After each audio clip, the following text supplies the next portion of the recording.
আসসালামু আলাইকুম দর্শক বন্ধুরা, আজকে নতুন আরেকটি ভিডিওতে আপনাদেরকে স্বাগতম জানাচ্ছি। এটি হচ্ছে একটি থাই সফেদা গাছ, আর এটি জাত আমি পরীক্ষা করেছি, মাশাআল্লাহ অনেক ভালো। এই দেখছেন সফেদা এখনো গাছে আছে, আর এখানে উপরে আরো আছে কি গত 2 দিন আগে বেশ কয়েকটি সফেদা গাছ থেকে নিয়ে উঠে নেওয়া হয়েছে। তার মিষ্টতা এবং তার গুণগত মান অনেক ভালো। এই সফেদার অনেক সময় সফেদার দেখা গেছে ভিতরে কষ হয় এবং মিষ্টতা তেমন হয় না। তা আলহামদুলিল্লাহ যেরকম আশা করেছিলাম আশানুরূপ ফলনও পেয়েছি, আর গুণগত মানও অনেক ভালো। তাই ভাবলাম যে এ থেকে একটি পরীক্ষামূলক একটি কলম চারা করব। আর কিভাবে কলমটা আমি করতেছি এটা আপনাদেরকে দেখাচ্ছি। আপনারাও চাইলে এভাবে কলম করতে পারেন।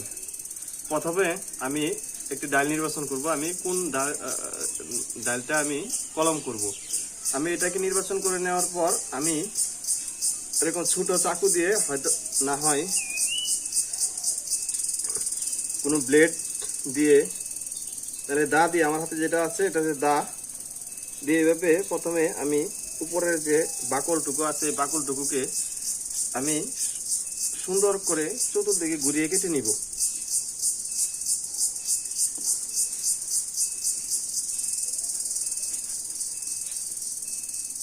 বাকলটুকু কাটার পর এই বাকলটুকু আমি সুন্দর করে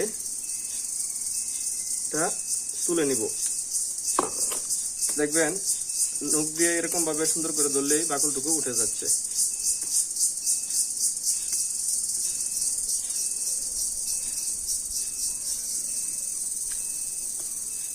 বাকলটুকু উঠানোর পর এভাবে এটা ধরে সুন্দর করে এভাবে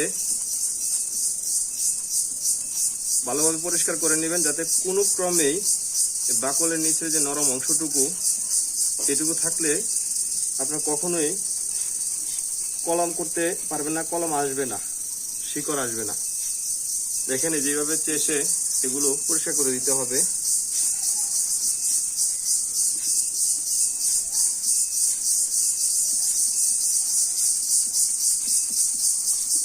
চতুর্দিকে ঘুরিয়ে ফিরিয়ে একটু খেয়াল করে এটা পরিষ্কার করে দিতে হবে। পরিষ্কার করে দেওয়ার পর আবার একটু এগুলো পরিষ্কার করার চেষ্টা করুন উপর থেকে।